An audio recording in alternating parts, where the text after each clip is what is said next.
Hey guys, Danny here. Welcome to the video. Today we're checking out the Engwe L20. Please note this product was sent to me for free for review. As always, if you'd like to pick it up, you can find a link down below, and this will also help support my channel. I've tested quite a few of Engwe's products now, and you'll see, as I usually do, I've gone for quite a boring black color, but I do really like how it's turned out and the look of it. I don't normally like step-through designs, but I think it really suits the style of this bike. You have kind of your BMX style handlebars here, and usually fat tires aren't my favorite option, but again on this style I think it looks pretty good. Firstly, we need to get out of the way. This is a heavy bike weighing in at 34 kilos, about as much as the E26 or more than the Engine Pro 2.0 that I reviewed. It also has 20-inch fat tires, a maximum mileage of 86 miles. It has a max speed of 25 miles per hour, and it's also using a Shimano 7-speed gear system. That max speed is if you de-restrict the bike, which I will show you how to do. So the seat can be adjusted using the quick release. You will probably want to adjust this as they tend to be a little bit loose when you first get them, and the seat might move around a little bit even when you have it tightened up. So use the little screw on the side to adjust it. You have a latch on the top that has a really nice snap when you put it down, and this allows you to unlock the battery using the key and pull it straight out. Since the battery just slots into the frame and there's no housing surrounding it, you can charge it while it's in the bike, or you can take it out and of course plug it into the charger. This bike has front suspension, there's no rear suspension or seat suspension. It's also using a rear wheel hub driven motor, so there's no mid-drive, and also more importantly there's no torque sensor, which I'll talk more about when I'm doing my ride test. This bike has bright front and rear lights which are built into the main system, so they're not using their own batteries, they're using the bike's battery, and the brake light also lights up when you brake. These are bright enough that I'd feel comfortable riding this bike at night and would feel pretty safe. The controller has a decent brightness level. It can be a little bit difficult to read in bright direct sunlight. The power button is on the top, which you hold to turn it on and off, and then you can press it to cycle between the on-screen options. For example, your trip, your odometer, and your max speed and your average speed. And then at the bottom you have a plus and minus button which can be used to cycle between your pedal assist levels, and then from there you can hold the plus button to turn on your lights and hold it again to turn them off. To get into the settings, you hold the plus and minus button together, and then if you cycle through to the following program, you can press the power button to go down to the selection at the bottom, and you can change the speed reading from kilometers an hour to miles per hour. Next, I'm going to show you how to de-restrict the bike. So it comes on a walk assist mode, so when you hold the throttle it will just move forwards extremely slowly. To unlock this, you hold the plus button for about 10 seconds. Here I'm turning it off so it shows 25 kilometers an hour, but here I'll show you me turning it back on so it's de-restricted, and it will show as 65 or 64 I believe. You do have to hold it down for quite a long time, but you'll see this display, it's actually 63. And then once you're finished, you can hold the power button to go back to the main screen.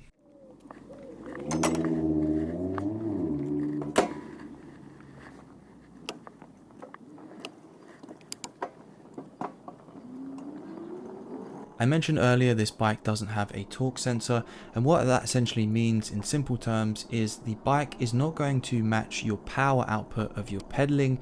What it's essentially going to do is, based off the pedal assistance level you have set to, 0 being off and 5 being the highest, it will simply change the maximum speed that your pedal assist will try and get you to.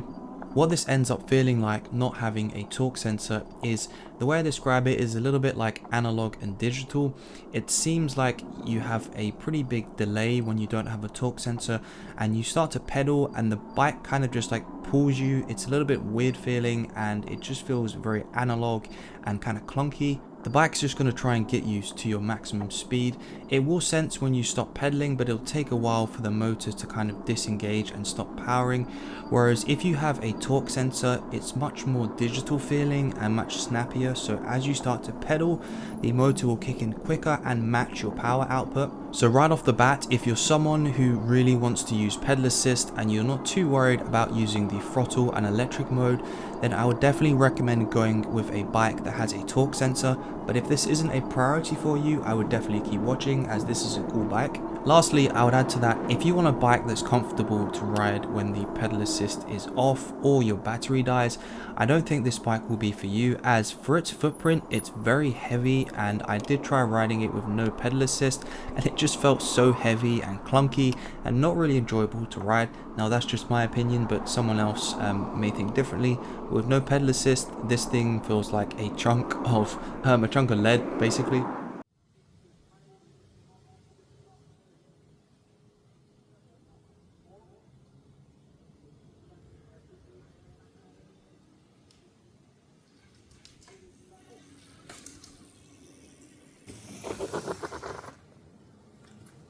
However, if you like to ride electric bikes in the full electric mode like I do, I think you'll have a lot of fun with this bike. It feels like a workhorse, it has a decent amount of power and decent torque too, so it's not quite as fast to accelerate as the Engine Pro 2.0 which I reviewed, but it still feels snappy and fun and fast enough that I had a lot of enjoyment riding it, and it did make me feel like a bit of a kid riding this thing around.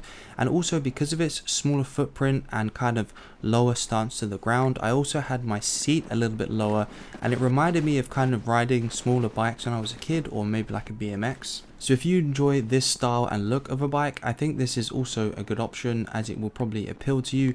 Now the fat tires of course are maybe not for everyone's taste, but for this design, as I said earlier, I quite liked them, and they probably do help with the ride comfort quite a bit. If you're going to be doing some light off-roading like I am here, the lack of rear and seat suspension does make quite a big difference not having it, so you are going to feel the bumps quite a lot, and I did feel a little bit sore not having any extra suspension besides the front suspension. While it's not an awful experience, it's just obviously not ideal for off-road, but I don't think most people will be using that bike for this anyway. When I first started reviewing e-bikes and some of them came with seat suspension, I did kind of laugh to myself a little bit, thinking how much difference would that actually make. But throughout my experience, I do find it does help a little bit more than you'd actually expect. So you could actually install your own seat with seat suspension if you wanted to, if maybe you're going to be doing a little bit more off-roading than maybe this bike is designed for. So I've been absolutely tearing around on this, just using the throttle, so full electric mode, barely using any pedal assist. And you'll see I've got 2 batteries here. It dropped down from 4 to 2 really fast on the second day when I switched it on. It was on 4 bars and it was on about 9 miles when I left. Now it's gone down to 2. The power still feels pretty similar. I would say the same. It's hard to really tell much of a difference.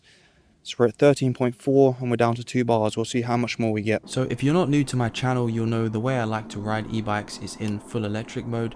And the main reason for this is I'm not really a keen avid cycler, but I do like it from just a enjoyment perspective. Often I'm running or exercising, I'm at the gym, so I'm normally sore or tired anyway. So if I go out on a bike, I want it to be fun and pleasurable and not really look at it in the sense of exercise.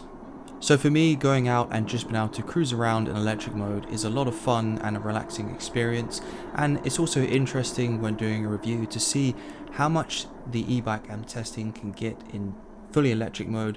And like most times I test e-bikes, I use this in the full electric mode like 90 to 95% of the time. I actually struggled to kill this e-bike to the point where I actually got fed up of trying to kill it and gave up. So essentially I was riding around in fully electric mode on day 2 just with the intention of killing this. I did have sunburn because we've got some hot weather in the UK at the moment and I was getting pretty tired, so eventually I gave up because this thing simply did not want to die. I got to 21.2 miles and you'll see it's still showing 1 bar, which it was showing for ages. It was showing that at about 16-17 miles. This isn't really unusual for e-bikes. Often they show you have a lot of battery and then they'll drop off pretty quickly towards the lower end, but this one was just on 1 bar for so long and I was like, I'm not going to kill this thing. So this is probably close to being dead. You may get a couple more miles out of it, but if you were just going to be using this thing on pedal assist, you could probably easily double this if you baby it and probably go even further. For me, I think this is quite an impressive range because practically I could go all the way to my gym and back easily and have battery to spare. It takes me about 10 to 15 minutes to drive to my gym and then 10 to 15 minutes to drive back, and if I wanted to, I could easily just fully throttle this all the way to the gym and back. So it's a very practical, usable distance that this bike is able to go.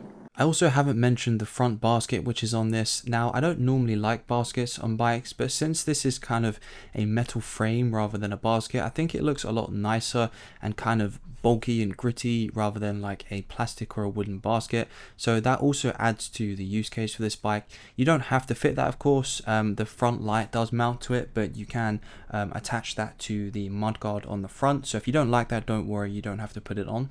Let's talk about some of my dislikes about this product, or some of the things I think that could be improved. So I reviewed a few of Engwe's e-bikes now, as I mentioned earlier, and one issue I often come across is people getting confused by the controller, how to go into the settings, how to de-restrict the bike, that type of thing. Now, the controller, of course, isn't hard to use, I wouldn't say that, but it's not user-friendly.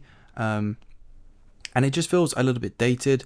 Engwe, I really feel like, need to add some kind of app support to their bikes. This will definitely help them stand out and make them feel more high-end.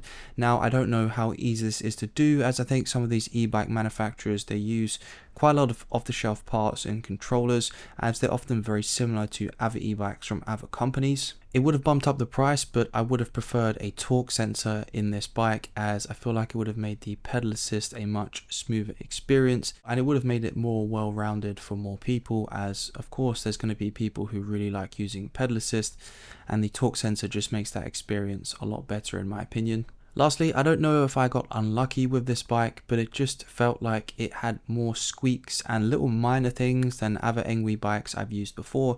So the front brake would sometimes kind of get stuck a little bit, not to the point where it would cause me any major issues, but it was a little bit annoying sometimes. I just have to pull the lever and it will come loose. And there just seemed to be more squeaks in this bike than others that I've had before. Again, nothing major, no major mechanical issues. It just seemed a little bit more squeaky and rattly than some of the other bikes I've had before.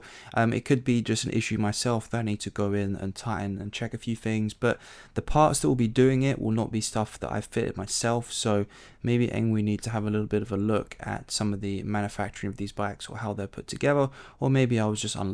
I'll also quickly add, I think seat suspension would have been a nice addition and just made the ride comfort a little bit better than it currently is. It's not bad, but it does get a little bit uncomfortable using this seat after a little while riding off-road. My final thoughts on this product are pretty positive, and I have no problems recommending it to you if you've listened to some of the things I didn't like about it and you still feel like it would be a good product for you.